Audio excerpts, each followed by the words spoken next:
السلام علیکم ورحمۃ اللہ.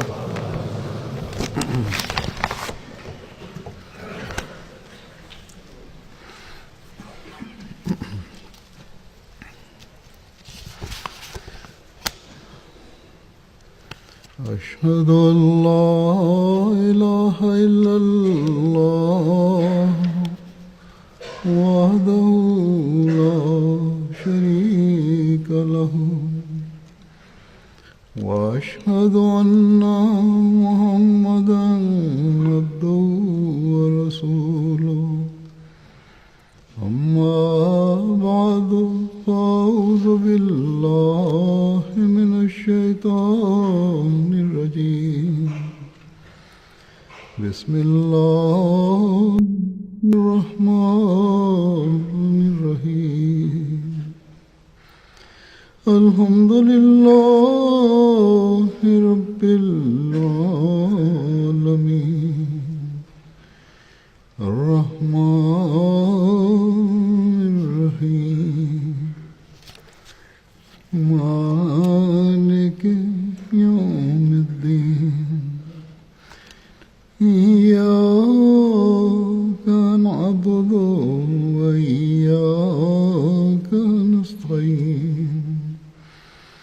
اهدنا الصراط المستقيم صراط الذين أنعمت عليهم غير المغضوب عليهم ولا الضالين.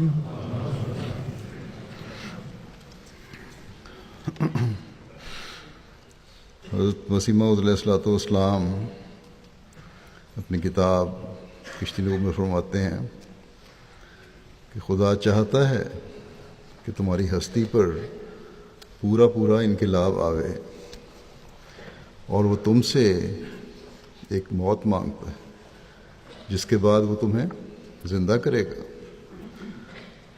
فرمایا تم آپس میں جلد صلح کرو اور اپنے بھائیوں کے گناہ بخشو، کیونکہ شریر ہے وہ انسان کہ جو اپنے بھائی کے ساتھ صلح پر راضی نہیں. وہ کاٹا جائے گا کیونکہ وہ تفرقہ ڈالتا ہے. فرمایا کہ تم اپنی نفسانیت ہر ایک پہلو سے چھوڑ دو اور باہمی ناراضگی جانے دو اور سچے ہو کر جھوٹے کی طرح تذلل اختیار کرو تا تم بخشے جاؤ. فرماتے ہیں نفسانیت کی فربہی چھوڑ دو کہ جس دروازے کے لیے تم بلائے گئے ہو اس میں سے ایک فربہ انسان داخل نہیں ہو سکتا. تم میں سے زیادہ بزرگ وہی ہے جو زیادہ اپنے بھائی کے گناہ بخشتا ہے.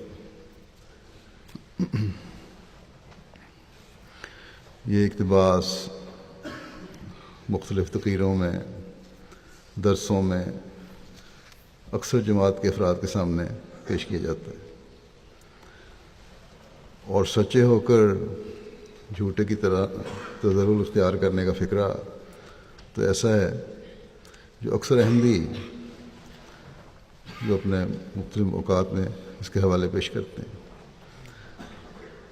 بلکہ آپس کے معاملات کی تفصیل پیش کرتے ہوئے مجھے بھی لکھتے ہیں کہ ہم نے تو ایسا رویہ اختیار کیا، لیکن دوسرا فریق تب بھی ہمارے ساتھ ظالمانہ رویہ اپنائے ہوئے.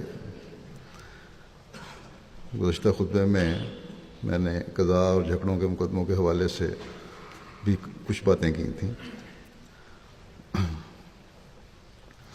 حضرت مسیح علیہ السلام کے یہ الفاظ جن کو آپ نے اپنی تعلیم میں شامل کیا ہے،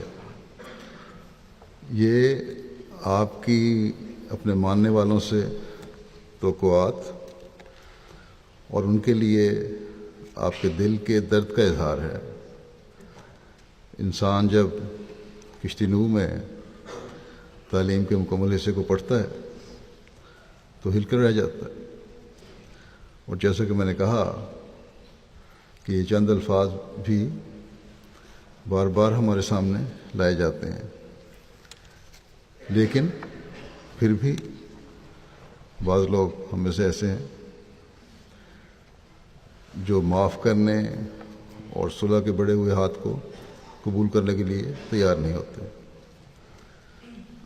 جیسا کہ میں نے ابھی بتایا ہے کہ بعض لوگ کہتے ہیں کہ ہم تذلل بھی اختیار کرتے ہیں، صلح کے لیے ہر شرط کو قبول کر لیتے ہیں، لیکن پھر بھی دوسرا فریق ظلم کا رویہ اپناتا ہے۔ اگر حقیقت میں دوسرا فریق ایسا ہی ہے جیسا کہ وہ کہتے ہیں، تو پھر وہ اپنا معاملہ خدا تعالیٰ پر چھوڑ دیں۔ حضرت مسیح علیہ السلام نے فرمایا کہ وہ کاٹا جائے گا، اور پھر آگے یہ بھی فرمایا کہ بدبخت ہے وہ جو ضد کرتا ہے اور نہیں بخشتا۔ بس وہ لوگ جو ضد کرتے ہیں ان کے لیے بہت بڑا انذار ہے، انہیں ہوش کرنی چاہیے۔ ایک طرف تو حضرت مسیح علیہ السلام کی بیعت میں آ کر یہ عہد ہے، ہم یہ عہد کرتے ہیں کہ ہم فساد نہیں کریں گے، نفسانی جوشوں سے بچیں گے، اور دوسری طرف صلح سے بھی گریز کرتے ہیں۔ تو پھر یہ عہد بیعت سے دوری ہے، عہد بیعت کو نبھانا نہیں ہے۔ آپ علیہ السلام نے ایک موقع پر فرمایا کہ ہماری جماعت کو ایسا ہونا چاہیے کہ نری لفاظی پر نہ رہے، لفظوں سے ہی اپنے آپ کو احمدی نہ ثابت کرتے رہیں، بلکہ بیعت کے فرمایا کہ بلکہ بیعت کے سچے منشا کو پورا کرنے والی ہو۔ آپ نے فرمایا کہ اندرونی تبدیلی کرنی چاہیے، صرف مسائل سے تم خدا تعالیٰ کو خوش نہیں کر سکتے۔ آپ فرماتے ہیں کہ اگر اندرونی تبدیلی نہیں تو تم میں اور تمہارے غیر میں کچھ فرق نہیں۔ بس آپ علیہ السلام نے بڑا واضح فرما دیا کہ بیعت کے منشا کو پورے کیے بغیر اللہ تعالیٰ راضی نہیں ہو سکتا، اور اللہ تعالیٰ کو خوش کرنے کے لیے اللہ تعالیٰ کے بندوں کے حق کی ادائیگی اور صلح اور صفائی بھی ضروری ہے۔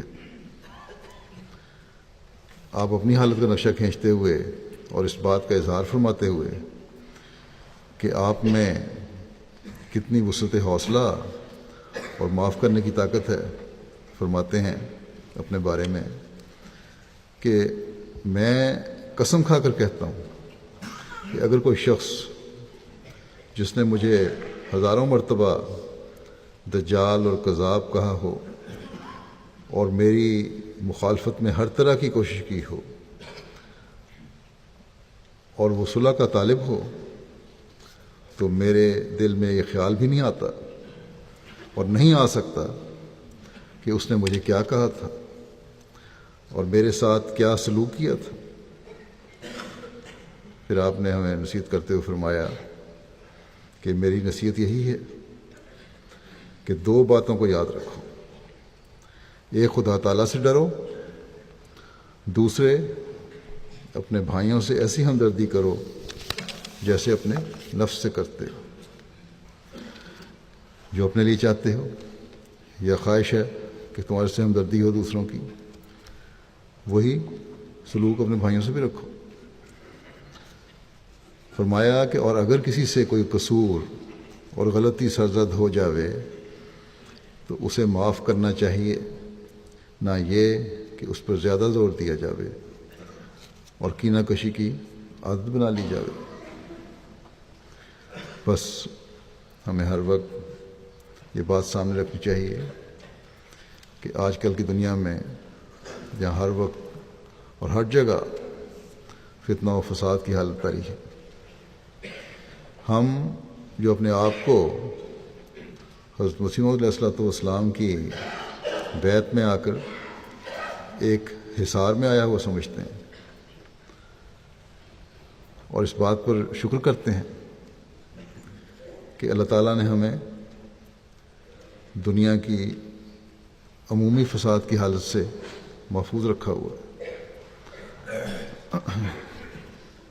حقیقت میں ہم اس وقت محفوظ ہو سکتے ہیں جب ہر وقت ہم یہ احساس رکھیں کہ اپنے جائز معاملات میں بھی دوسروں سے معاملات پڑھنے پر نرمی کا رویہ رکھنا ہے اور صلح کی بنیاد ڈالنی ہے، ورنہ ہماری باتیں صرف باتوں کی حد تک رہیں گی اور ہمارا دعویٰ صرف دعوے کی حد تک ہی ہے کہ ہمیں حضرت مسیح موعود علیہ السلام کی جماعت میں شامل ہو کر کوئی فائدہ ہوا ہے۔ یہ ہمارا دعویٰ تو ہو سکتا ہے لیکن حقیقت نہیں۔ فائدہ اسی وقت ہوگا جب اعلیٰ اخلاق کا ہر خلق ہم میں اپنی چمک دکھا رہا ہوگا۔ ہمدردی خلق اور صلح ایک ایسا خلق ہے جس کو اپنانے کی ہمیں حضرت مسیح علیہ السلام نے بار بار نصیحت فرمائی۔ بس ہر احمدی کو اس پر بہت توجہ دینی چاہیے۔ آپ کے بعض اور اقتباسات بھی بار بار اپنی مختلف کتابوں میں اپنی ملفوظات میں اس کا تذکرہ کیا ہے۔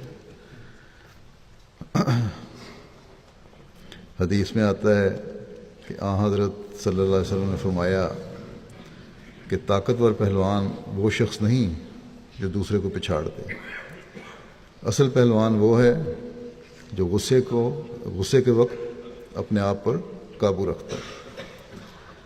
بس یہ ایک مومن کی شان ہے کہ اس طرح کے اعلیٰ اخلاق کا مظاہرہ کرے،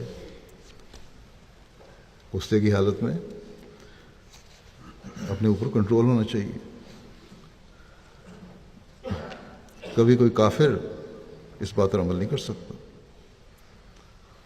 بلکہ اس کے لیے تو یہ حیرانی کی بات ہے۔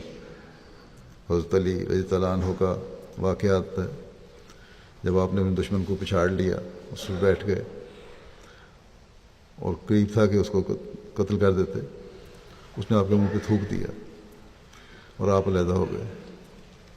اس نے کہا کہ ایسی حالت میں آپ نے مجھے چھوڑ کیوں دیا؟ آپ نے فرمایا کہ اس لیے کہ پہلے میں تمہیں اسلام کے دشمن ہونے کی وجہ سے اور اسلام کے خلاف تھے اور لڑ رہے تھے، قتل کرنے لگا تھا۔ اب تم نے میرے اوپر تھوک دیا، میری ذات اس میں شامل ہو گئی اور میں اپنے نفس کی خاطر کسی کو قتل نہیں کرنا چاہتا۔ تو یہ اعلیٰ معیار ہیں جو ہمیں نظر آتے ہیں تاریخ میں، جو ہمارے بزرگوں نے پیش کیے۔ بس یہ مومن کی تو شان ہے کہ غصہ دبائے اور صلح کی طرف آمادہ ہو، لیکن کافر کبھی یہ نہیں سوچ سکتا، اور یہی وہ مومنانہ شان ہے جو حضرت مسیح موعود علیہ السلام ہم میں پیدا کرنا چاہتے ہیں، تاکہ ہمارے ہر عمل سے اسلام کی حقیقی تعلیم کا اظہار ہو، اس حقیقی تعلیم کا اظہار ہو جو عفو، درگزر اور صلح پھیلانے والی تعلیم ہے۔ چنانچہ ایک موقع پر اپنی ایک مجلس میں حضرت اقدس مسیح موعود علیہ السلام فرماتے ہیں، جو اسی حدیث کی تشریح بھی ہے، کہ ہماری جماعت میں شاہ زور اور پہلوانوں کی طاقت رکھنے والے مطلوب نہیں، ہمیں وہ نہیں چاہیے جو بڑے زورور ہوں اور پہلوان ہوں۔ فرمایا کہ بلکہ ایسی قوت رکھنے والے مطلوب ہیں جو تبدیل اخلاق کے لیے کوشش کرنے والے ہوں، اپنے اخلاق کو بدلیں اور اعلیٰ معیاروں تک لے جانے والے ہوں۔ فرمایا یہ ایک امر واقعی ہے کہ وہ شاہ زور اور طاقت والا نہیں جو پہاڑ کو جگہ سے ہٹا سکے، نہیں، اصلی بہادر فرمایا کہ اصلی بہادر وہی ہے جو تبدیل اخلاق میں مقترت پاوے، جو اپنے آپ پر کنٹرول رکھتا ہو اور اخلاق کو اعلیٰ اپنانے کی طاقت رکھتا ہو۔ فرمایا کہ پس یاد رکھو کہ ساری ہمت اور قوت تبدیل اخلاق میں صرف کرو، کیونکہ یہی حقیقی قوت اور دلیری ہے۔ بس یہ ہمارا مقصد ہونا چاہیے۔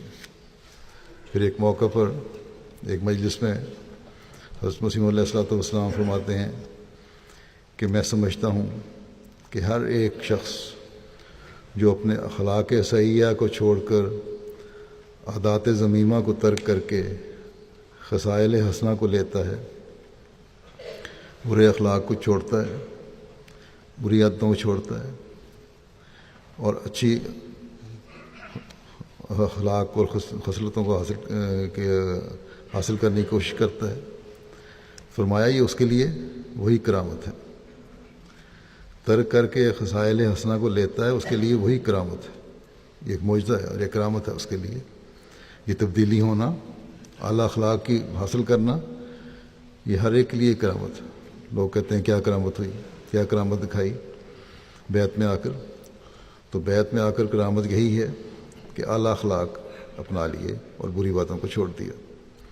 فرمایا کہ مثلاً اگر بہت ہی سخت تند مزاج اور غصہ ور ان عادات بد کو چھوڑتا ہے اور حلم اور عفو کو اختیار کرتا ہے، یا امساک کو چھوڑ کر سخاوت اور حسد کے بجائے ہمدردی حاصل کرتا ہے، تو بے شک یہ کرامت ہے۔ اچھے اخلاق، برائیاں چھوڑیں، اچھے اخلاق اختیار کیے،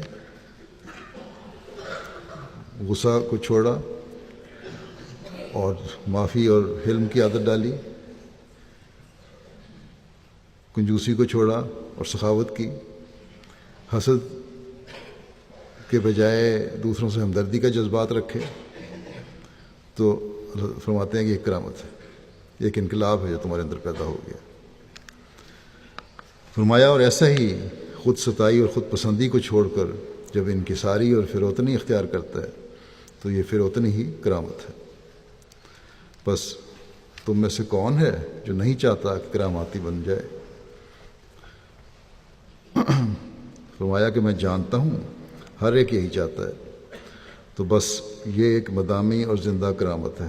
اگر ہمیشہ قائم رہنے والی کوئی کرامت ہے تو یہی کرامت ہے، یہی معجزہ ہے اور یہی انقلاب ہے جو تمہیں اندر پیدا کرنا چاہیے کہ بدیوں کو چھوڑ کر، بد اخلاقیوں کو چھوڑ کر اعلیٰ اخلاق اختیار کرو۔ فرمایا انسان اخلاقی حالت کو درست کرے، کیونکہ یہ ایسی کرامت ہے جس کا اثر کبھی زائل نہیں ہوتا بلکہ نفع دور تک پہنچتا ہے۔ مومن کو چاہیے کہ خلق اور خالق کے نزدیک اہل کرامت ہو جائے، اللہ تعالیٰ کے نزدیک بھی اہل کرامت بن جاؤ، مخلوق کے نزدیک بھی اہل کرامت بن جاؤ، اس کے اللہ تعالیٰ کے حق بھی ادا کرنے والے ہو، مخلوق کے حق بھی ادا کرنے والے ہو۔ فرماتے ہیں کہ بہت سے رند اور عیاش ایسے دیکھے گئے ہیں جو کسی خارق عادت نشان کے قائل نہیں ہوئے، لیکن اخلاقی حالت کو دیکھ کر انہوں نے بھی سر جھکا لیا۔ بڑے بڑے مجرم، بڑے بڑے بدماش، بڑے بڑے عیاش تھے جو نشانوں کو دیکھ کر تو ان کی حالت نہیں بدلی، لیکن اخلاقی حالت دیکھ کر انہوں نے سر جھکا لیا، مان گئے، اور بجوز اقرار اور قائل ہونے کے دوسری راہ نہیں ملی انہیں۔ فرماتے ہیں کہ بہت سے لوگوں کے سوانے میں اس امر کو پاؤ گے کہ انہوں نے اخلاقی کرامت ہی کو دیکھ کر دین حق کو قبول کر لیا۔ یہ موقع جب تھا، جب آپ یہ سنا رہے تھے، واقعہ بات بیان کر رہے تھے، اس وقت ایک عملی اظہار بھی اس کا ہو گیا آپ کی ذات سے۔ پہلے میں بیان کر چکا ہوں کئی دفعہ۔ اس وقت دو سکھ آئے اور مجلس میں بیٹھ کر فضول گوئی شروع کر دی، گالیاں دینی شروع کر دیں، بکواس شروع کر دی، اور بولتے رہے آپ کی مجلس میں، آپ کی مسجد میں بیٹھے ہوئے۔ آپ نے کچھ نہیں کہا، خاموشی سے سنتے رہے۔ اس وقت سب لوگوں کے جو جذبات تھے تو یہ تھے کہ ایسی اعلیٰ اخلاق کا کیسا عملی اظہار حضرت مسیح علیہ السلام نے فرمایا ہے۔ حالانکہ آپ کی جگہ تھی، آپ کی مجلس تھی، احمدی لوگ تھے، لیکن آپ نے کسی کو اجازت نہیں دی کہ انہیں کچھ کہے، اور جو ان کے منہ میں آیا، جو گالیاں بک سکتے تھے بکیں، بولے اور چلے گئے، یا پھر بعد میں پولیس نے ان کو پکڑ لیا۔ تو یہ وہ اعلیٰ معیار تھا جو آپ نے اپنا نمونہ بھی اپنے ماننے والوں کے سامنے پیش فرمایا۔ اس بات کو بیان فرماتے ہوئے کہ اگر انسان کے اندر سے نفسانیت کا کیڑا نہیں نکلتا تو اس کا توحید پر بھی ایمان نہیں ہے۔ حضرت اقدس مسیح موعود علیہ السلام فرماتے ہیں کہ اصل بات یہ ہے کہ اللہ تعالیٰ کے فضل کے سوا یہ کیڑے اندر سے نہیں نکل سکتے، نفسانیت کے کیڑے۔ بس اللہ تعالیٰ کا فضل حاصل کرنے کی کوشش کرنی چاہیے۔ فرماتے ہیں کہ یہ بہت ہی باریک کیڑے ہیں، اور سب سے زیادہ ضرر اور نقصان ان کا ہی ہے جو لوگ جذبات نفسانی سے متاثر ہو کر اللہ تعالیٰ کے حقوق اور حدود سے باہر ہو جاتے ہیں، اور اس طرح پر حقوق العباد کو بھی تلف کرتے ہیں۔ وہ ایسے نہیں کہ پڑھے لکھے نہیں، بلکہ ان میں ہزاروں کو مولوی فاضل عالم پاؤ گے، اور بہت ہوں گے جو فقیہ اور صوفی کہلاتے ہوں گے، مگر باوجود ان باتوں کے وہ بھی ان امراض میں مبتلا نکلیں گے۔ یہ صرف جاہلوں کا کام نہیں ہے کہ وہ اللہ کا حق اور بندوں کا حق ادا نہیں کرتے، یا موقع آئے تو لوگوں کے حق ماننے کی کوشش کرتے ہیں، بلکہ فرمایا کہ بہت سارے پڑھے لکھے لوگ ایسے ہیں، بلکہ علماء اور عالم لوگوں میں، اور اس سے بھی بڑھ کر جو دین کا علم رکھنے والے ہیں اور عام دنیا میں وہ بڑے فقیہ اور بڑے صوفی کہلاتے ہیں، بزرگ کہلاتے ہیں، وہ بھی اس مرض میں مبتلا ہے کہ جب اپنا موقع آتا ہے تو پھر سب کچھ بھول جاتے ہیں، اور نہ ان سے پھر ان کو خدا یاد رہتا ہے، نہ بندوں کے حق ادا کرنے اور اعلیٰ اخلاق یاد رہتے ہیں۔ فرمایا ان بتوں سے پرہیز کرنا ہی تو بہادری ہے، اور ان کو شناخت کرنا ہی کمال دانائی اور دانش مندی ہے۔ یہی بت ہیں جن کی وجہ سے آپس میں نفاق پڑتا ہے، اور ہزاروں کچھ تو خون ہو جاتے ہیں، ایک بھائی دوسرے کا حق مارتا ہے، اور اسی طرح ہزاروں ہزار بدیاں ان کے سبب سے ہوتی ہیں۔ فرماتے ہیں کہ ہر روز اور ہر آن ہوتی ہیں، اور اسباب پر اس قدر بھروسہ کیا گیا ہے کہ خدا تعالیٰ کو محض ایک عضو معطل قرار دے رکھا ہے۔ بہت ہی کم لوگ ہیں جنہوں نے توحید کے اصل مفہوم کو سمجھا ہے، اور اگر انہیں کہا جاوے تو جھٹ کہہ دیتے ہیں کہ کیا ہم مسلمان نہیں اور کلمہ نہیں پڑھتے؟ مگر افسوس تو یہ ہے کہ انہوں نے اتنا ہی سمجھ لیا ہے کہ بس کلمہ منہ سے پڑھ لینا، پڑھ دیا اور یہ کافی ہے۔ جو اصل مقصد ہے، اصل مفہوم ہے توحید کا، اس کو نہیں سمجھا، سمجھ دیا کہ لا الہ الا اللہ پڑھ لیا اور کافی ہو گیا۔ آپ فرماتے ہیں کہ میں یقیناً کہتا ہوں کہ اگر انسان کلمہ طیبہ کی حقیقت سے واقف ہو جاوے اور عملی طور پر اس پر کاربند ہو جاوے تو وہ بہت بڑی ترقی کر سکتا ہے، اور خدا تعالیٰ کی عجیب در عجیب قدرتوں کا مشاہدہ کر سکتا ہے۔ فرماتے ہیں کہ یہ امر خوب سمجھ لو کہ میں جو اس مقام پر کھڑا ہوں، میں معمولی واعظ کی حیثیت سے نہیں کھڑا، اور کوئی کہانی سنانے کے لیے نہیں کھڑا ہوں، بلکہ میں تو ادائے شہادت کے لیے کھڑا ہوں۔ میں نے وہ پیغام جو اللہ تعالیٰ نے مجھے دیا ہے پہنچا دینا۔ فرمایا کہ اس امر کی مجھے پرواہ نہیں کہ کوئی اسے سنتا ہے یا نہیں سنتا، اور مانتا ہے یا نہیں مانتا، اس کا جواب تم خود دو گے۔ میں نے فرض ادا کرنا ہے۔ میں جانتا ہوں کہ بہت سے لوگ میری جماعت میں داخل تو ہیں اور وہ توحید کا اقرار بھی کرتے ہیں، مگر میں افسوس سے کہتا ہوں کہ وہ مانتے نہیں۔ جو شخص اپنے بھائی کا حق مارتا ہے یا خیانت کرتا ہے یا دوسری قسم کی بدیوں سے باز نہیں آتا، میں یقین نہیں کرتا کہ وہ توحید کو ماننے والا ہے۔ فرماتے ہیں کہ خدا کے واحد ماننے کے لیے ساتھ یہ لازم ہے کہ اس کی مخلوق کی حق تلفی نہ کی جاوے۔ جو شخص اپنے بھائی کا حق تلف کرتا ہے اور اس کی خیانت کرتا ہے وہ لا الہ الا اللہ کا قائل نہیں۔ لا الہ الا اللہ کا قائل ہونا، یہ توحید کا قائل ہونے والا پھر بندوں کے حقوق بھی نہیں غصب کرتا۔ فرمایا کیونکہ یہ ایک ایسی نعمت ہے کہ اس کو پاتے ہی انسان میں ایک خارق عادت تبدیلی ہو جاتی ہے۔ اگر لا الہ الا اللہ کا مفہوم سمجھ لو تو ایک غیر معمولی تبدیلی تمہارے اندر پیدا ہو جائے۔ فرمایا کہ اس میں بغض، کینہ، حسد، ریا وغیرہ کے بت نہیں رہتے اور خدا تعالیٰ سے اس کا قرب ہوتا ہے۔ یہ تبدیلی اسی وقت ہوتی ہے اور اسی وقت وہ سچا موحد بنتا ہے جب یہ اندرونی بت، تکبر، خود پسندی، ریاکاری، کینہ و عداوت، حسد و بخل، نفاق و بدعہدی وغیرہ کے دور ہو جائیں۔ حقیقی موحد بننا ہے تو پھر تکبر بھی چھوڑنا ہوگا، خود پسندی بھی چھوڑنی ہوگی، بناوٹ اور ریاکاری کو بھی چھوڑنا ہوگا، کینہ اور عداوت رکھنا بھی چھوڑنا ہوگا۔ کوئی صلح کرنے کے لیے آتا ہے، معافی مانگتا ہے تو اس کو معاف بھی کرنا ہوگا۔ کینے دلوں میں پالنے نہیں چاہیے، دشمنیاں نہیں رکھنی چاہیے۔ حسد اور بخل کو بھی چھوڑنا ہوگا، نفاق اور بدعہدی کو بھی چھوڑنا ہوگا۔ یہ ساری چیزیں چھوڑیں گے تو پھر آپ نے فرمایا کہ پھر ہی سچے موحد بن سکتے ہو، تبھی لا الہ الا اللہ کے مفہوم کو سمجھ سکتے ہو۔ آپ فرماتے ہیں کہ جب تک یہ بت اندر ہی ہیں اس وقت لا الہ الا اللہ کہنے میں کیوں کر سچا ٹھہر سکتا ہے؟ کیونکہ اس میں تو توکل کی نفی مقصود ہے۔ اس میں تو توکل کی نفی مقصود ہے۔ بس یہ پکی بات ہے کہ صرف منہ سے کہہ دینا کہ خدا کو وحدہ لا شریک مانتا ہوں کوئی نفع نہیں دے سکتا۔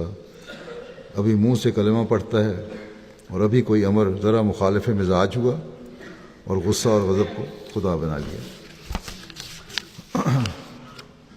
بس خلاصہ یہ ہے کہ انسان کے اندر سے نفسانیت کا کیڑا اللہ تعالیٰ کے فضل کے بغیر نہیں نکل سکتا، اور اللہ تعالیٰ کا فضل بغیر حقیقی توحید پر قائم ہوئے نہیں مل سکتا۔ نرا لا الہ الا اللہ منہ سے کہہ دینے سے انسان موحد نہیں بن سکتا۔ موحد بننے کے لیے اللہ تعالیٰ کو سب طاقتوں کا مالک سمجھنا ضروری ہے اور اس کو معبود حقیقی سمجھنا ضروری ہے۔ اور اگر اللہ تعالیٰ کو سب طاقتوں کا مالک سمجھا جائے اور معبود حقیقی سمجھا جائے تو پھر دنیاوی ہیلوں سے، دنیاوی بہانوں سے، مختلف طریقوں سے انسان دوسرے انسانوں کا حق نہیں مار سکتا۔ بس جو اپنے بھائیوں کے حق ادا نہیں کرتا، جو صلح کی طرف قدم نہیں بڑھاتا، جو دشمنیوں کو ختم نہیں کرتا، وہ توحید کا بھی قائل نہیں۔ یہ خلاصہ ہے آپ کے اس بیان کا۔ یہ ایک ایسا نقطہ ہے کہ اگر اسے سمجھ لیا جائے تو ہم سب ہمیشہ صلح کی بنیاد ڈالنے والے بن جائیں اور دوسروں کے حق ادا کرنے والے بن جائیں۔ بس ہم میں سے ہر ایک کو اس مضمون کو سمجھتے ہوئے اپنا جائزہ لینے کی ضرورت ہے، ورنہ ہمارے لیے یہ لمحہ فکریہ ہے۔ منہ سے تو توحید کا اقرار ہے لیکن عمل سے اس کی نفی ہے۔ حضرت مسیح موعود علیہ السلام نے اپنی کتاب اسلامی اصول کی فلسفی میں ترک شر کی قسموں کا ذکر فرمایا ہے، اور یہ ذکر فرماتے ہوئے ایک قسم اپنے یہ بیان فرمائی، یعنی کہ شر کو کس طرح ترک کیا جا سکتا ہے، کس طرح کیا جانا چاہیے اور کس طرح ترک ہوتا ہے اس کے، اور مختلف طریقے ہیں اس کے۔ اور یہ ہے کہ دوسروں کو ظلم کی راہ سے بدنی آزار سے نہ پہنچانا اور بے شر ہونا اور صلح کاری کی زندگی بسر کرنا. ایک قسم ترک شر کی یہ ہے بالکل ایسی زندگی گزارنا، کسی بھی قسم کا ظلم کسی پر نہ کرنا، کسی کو نقصان نہ پہنچانا، بلکہ خالص بالکل مکمل طور پر بے شر ہو جانا اور صلح کی بنیاد ڈالنا، صلح سے زندگی گزارنا، آپس میں محبت اور پیار کو بڑھانا، یہ ضروری ہے. آپ مزید فرماتے ہیں کہ اس بارے میں پس بلا شبہ صلح کاری اعلیٰ درجے کا ایک خلق ہے اور انسانیت کے لیے از بس ضروری ہے، اور اس خلق کے مناسب حال طبعی قوت جو بچے میں ہوتی ہے، جس کی تعدیل سے یہ خلق بنتا ہے، الفت یعنی خو گرفتگی ہے.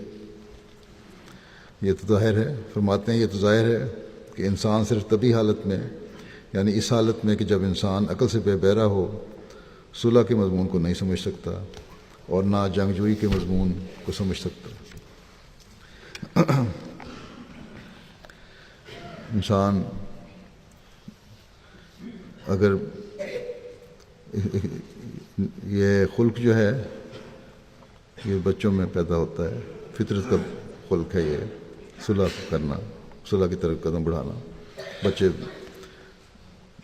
جو ہیں وہ فوری طور پہ بھول جاتے ہیں اور صلح کی طرف بڑھتے ہیں. آپ فرماتے ہیں کہ اگر انسان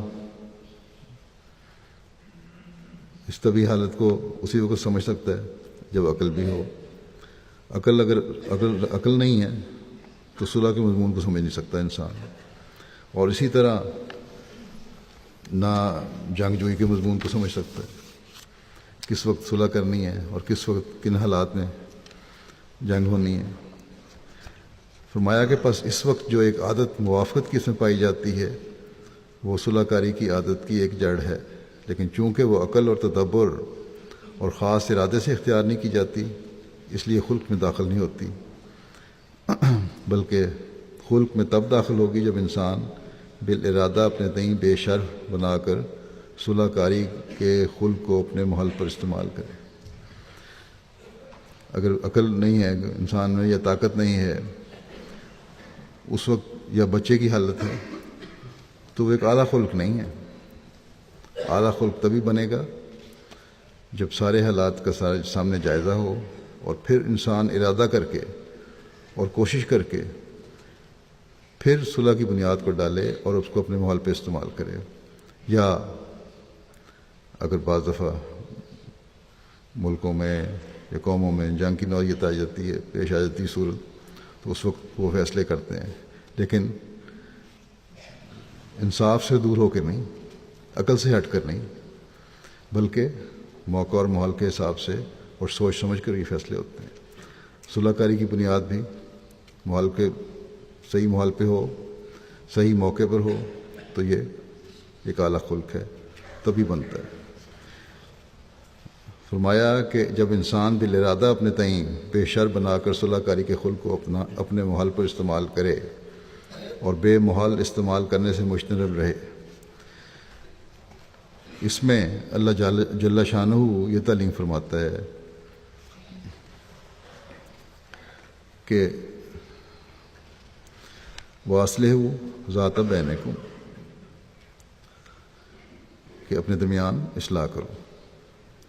وَالصُّلْحُ خیر، صلح بہرحال بہتر ہے.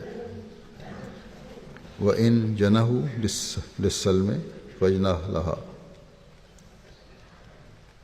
کہ اگر وہ صلح کے لیے جھک جائیں تو تو بھی ان کے لیے صلح کے لیے جھک جا. اگر دشمن صلح کے لیے جھک جائے یا دوسرا فریق صلح کی طرف مائل ہو تو پھر صلح کرو. وَإِن جَنَحُوا لِلسَّلْمِ فَاجْنَحْ لَهَا. پھر فرماتا ہے اللہ تعالیٰ کہ وَعِبَادُ الرَّحْمَٰنِ الَّذِينَ يَمْشُونَ عَلَى الْأَرْضِ هَوْنًا، کہ اور رحمان کے بندے وہ ہیں جو زمین پر پھروتنی کے ساتھ عاجزی کے ساتھ چلتے ہیں. پھر فرماتا ہے اللہ تعالیٰ کہ واذا مروا باللغو مروا کراما، اور جب وہ لغویات کے پاس سے گزرتے ہیں تو وقار کے ساتھ گزرتے ہیں۔ پھر آپ نے یہ آیت کا ایسا کوٹ کیا، آیت کوٹ کی کہ ادفع باللتی ہے آسن فائز الذی بینک و بینہ عداوۃ کانہ ولی حمیم، کہ ایسی چیز سے دفاع کرو جو بہترین ہو۔ تب ایسا شخص جس کے اور تیرے درمیان دشمنی ہے، گویا کہ وہ اگر اس طرح ہو آسن رنگ میں کرو گے تو وہ گہرے دوست بن جائیں گے۔ آپ فرماتے ہیں کہ یعنی آپس میں صلح کاری اختیار کرو، صلح میں خیر ہے، جب وہ صلح کی طرف جھکیں تو تم بھی جھک جاؤ۔ خدا کے نیک بندے صلح کاری کے ساتھ زمین پر چلتے ہیں، اور اگر کوئی لغویات کسی سے سنیں جو جنگ کا مقدمہ اور لڑائی کی ایک تمہید ہو تو بزرگانہ طور پر طرح دے کر چلے جاتے ہیں۔ اگر لغو بات سنتے ہیں جس کی وجہ سے لڑائی پیدا ہونے کا خطرہ ہو، لڑائی ہونے کا خطرہ ہو، تو پھر وہ اس سے بچتے ہوئے بزرگانہ طور پر اس سے بچتے ہوئے ایک طرف ہو جاتے ہیں۔ اور فرمایا کہ اور ادنا بات پر لڑنا شروع نہیں کر دیتے، یعنی جب تک کوئی زیادہ تکلیف نہ پہنچے اس وقت تک ہنگامہ پردازی کو اچھا نہیں سمجھتے۔ اور صلح کاری کے محل شناسی کا یہی اصول ہے کہ ادنا باتوں کو خیال میں نہ لاویں اور معاف فرماویں۔ اور لغو کا لفظ جو اس آیت میں آیا ہے سو واضح ہو کہ عربی زبان میں لغو اس حرکت کو کہتے ہیں کہ مثلا ایک شخص شرارت سے ایسی بکواس کرے یا بنیت ایذاء ایسا فعل اس سے صادر ہو کہ دراصل اس سے کچھ ایسا حرج اور نقصان نہیں پہنچتا، منہ سے فضول باتیں کر رہے ہیں، بکواس کر رہے ہیں، یا یہ نیت ہو نقصان پہنچانے کی جس کا زیادہ کوئی ایسا حرج بھی نہ ہوتا ہو، تو پھر صلح کاری کی یہ علامت ہے کہ ایسی بےہودہ ایذاء سے چشم پوشی فرماویں۔ اگر کوئی ہلکا چھوٹا موٹا نقصان بھی پہنچانے کی کوشش کرتا ہے تو اس کو صرف نظر کرو، چھوڑ دو اسے، اور بزرگانہ سیرت عمل میں لاویں۔ اور فرماتے ہیں کہ اور پھر فرمایا کہ جو شخص شرارت سے کچھ یاوہ گوئی کرے تو تم نیک طریق سے صلح کاری کا اس کو جواب دو، تب اس خصلت سے دشمن بھی دوست بن جائے گا۔ پھر آپ فرماتے ہیں ایک جگہ کہ اس جماعت کو تیار کرنے میں غرض یہی ہے کہ زبان، کان، آنکھ اور ہر ایک عضو میں تقوی سرایت کر جاوے، تقوی کا نور اس کے اندر اور باہر ہو، اخلاق حسنہ کا اعلیٰ نمونہ ہو، اور بے جا غصہ اور غضب وغیرہ بالکل نہ ہوں۔ آپ فرماتے ہیں کہ میں نے دیکھا ہے کہ جماعت کے اکثر لوگوں میں غصہ کا نقص اب تک موجود ہے، تھوڑی تھوڑی سی بات پر کینہ اور بغض پیدا ہو جاتا ہے اور آپس میں لڑ جھگڑ پڑتے ہیں۔ ایسے لوگوں کا جماعت میں سے کچھ حصہ نہیں ہوتا، اور میں نہیں سمجھ سکتا کہ اس میں کیا دقت پیش آتی ہے کہ اگر کوئی گالی دے اور دوسرا چپ رہے اور اس کا جواب نہ دے۔ ہر ایک جماعت کی اصلاح اول اخلاق سے شروع ہوا کرتی ہے۔ چاہیے کہ ابتدا میں صبر سے تربیت میں ترقی کرے، اور سب سے عمدہ ترکیب یہ ہے، فرمایا کہ سب سے عمدہ ترکیب یہ ہے کہ اگر کوئی بدگوئی کرے تو اس کے لیے درد دل سے دعا کرے کہ اللہ تعالیٰ اس کی اصلاح کر دے وے، اور دل میں کینے کو ہرگز نہ بڑھاوے۔ آپ فرماتے ہیں کہ جیسے دنیا کے قانون ہیں ویسے خدا کا بھی قانون ہے۔ جب دنیا اپنے قانون کو نہیں چھوڑتی تو خدا تعالیٰ اپنے قانون کو کیسے چھوڑے؟ بس جب تک تبدیلی نہ ہوگی تب تک تمہاری قدر اس کے نزدیک کچھ نہیں۔ فرمایا خدا تعالیٰ ہرگز پسند نہیں کرتا کہ حلم اور صبر اور عفو جو کہ عمدہ صفات ہیں ان کی جگہ درندگی ہو۔ اگر تم ان صفات حسنہ میں کوئی ترقی کرو گے تو بہتر تو بہت جلد خدا تک پہنچ جاؤ گے۔ بس ہمارا مقصد آپ کی جماعت میں شامل ہونا اس لیے ہے کہ خدا تعالیٰ کو راضی کریں اور حقیقی توحید کو اپنے دلوں پر قائم کریں۔ تو پھر جیسا کہ آپ نے فرمایا کہ اس کے لیے ان اخلاق کو بھی اختیار کرنا ہوگا جو حقوق و لباس سے تعلق رکھتے ہیں، جو دوسروں کے حقوق ادا کرنے سے ملتے ہیں۔ آپ نے ایک موقع پر نصیحت کرتے ہوئے فرمایا کہ اگر مجھ سے تعلق جوڑا ہے اور میری فوج میں داخل ہونے کا دعویٰ ہے تو پھر اعلیٰ اخلاق اختیار کرنے ہوں گے اور فتنہ و فساد کی حالت کو چھوڑنا ہوگا۔ آپ نے اپنے ساتھ تعلق رکھنے والوں کو فرمایا کہ وہ دلوں کو پاک کریں اور اپنے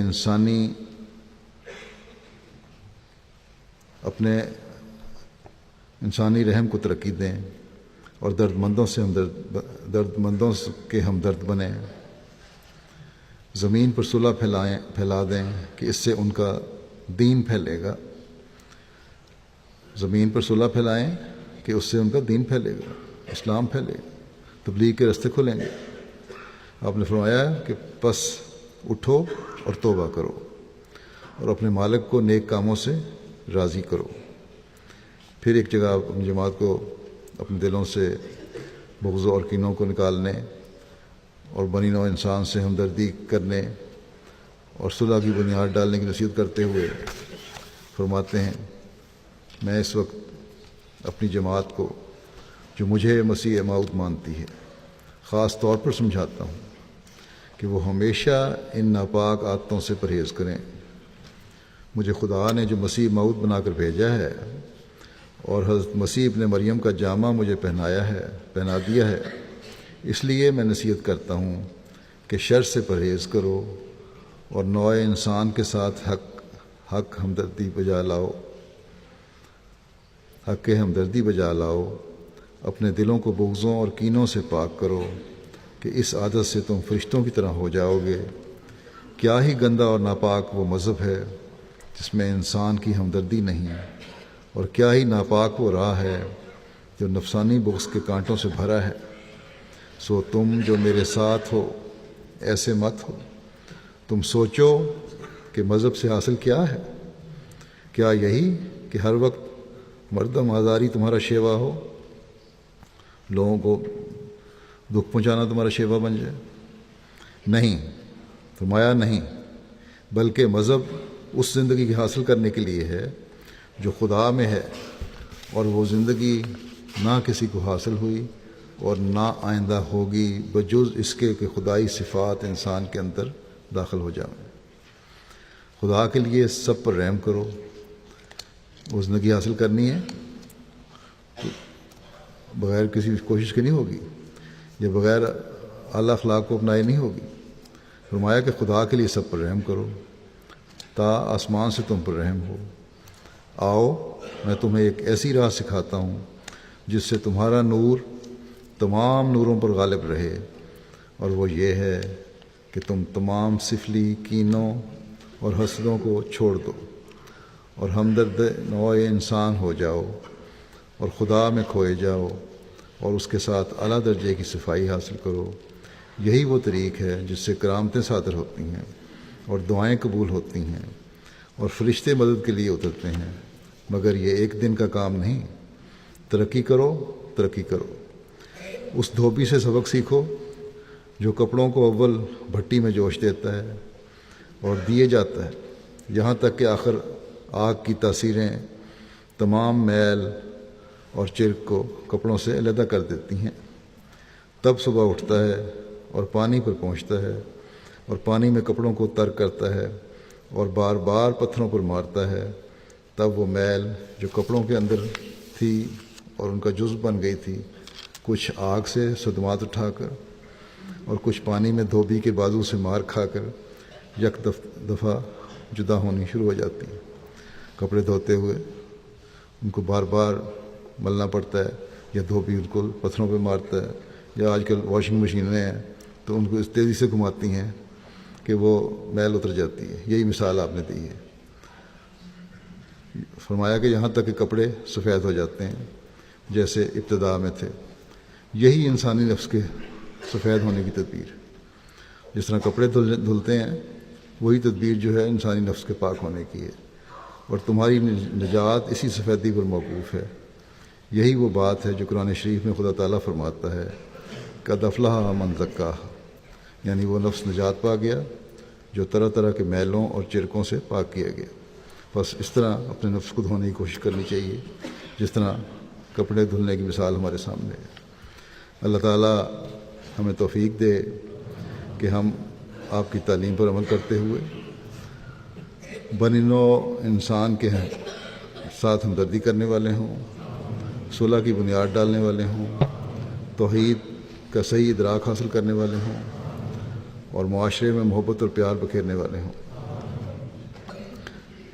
دنیاوی خواہشات کو بھی اپنے اوپر حاوی نہ ہونے دیں، بلکہ اللہ تعالیٰ کی رضا کی تلاش میں ہم ہمیشہ رہیں، اور یہی ہماری اولین ترجیح ہو۔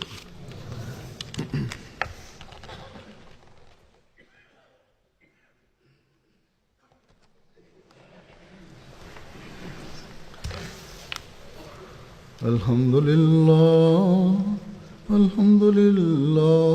نحمدہ ونستعینہ ونستغفرہ ونؤمن بہ ونتوکل علیہ ونعوذ باللہ من شرور انفسنا ومن سیئات اعمالنا من يهده الله فلا مضل له ومن يضلل فلا هادي له ونشهد أن لا إله إلا الله ونشهد أن محمدا عبده ورسوله عباد الله رحمكم الله إن الله يأمر بالعدل والإحسان وإيتاء ذي القربى وينهى عن الفحشاء والمنكر والبغي يعظكم لعلكم تذكرون اذكروا الله يذكركم وادعوه يستجب لكم ولذكر الله أكبر۔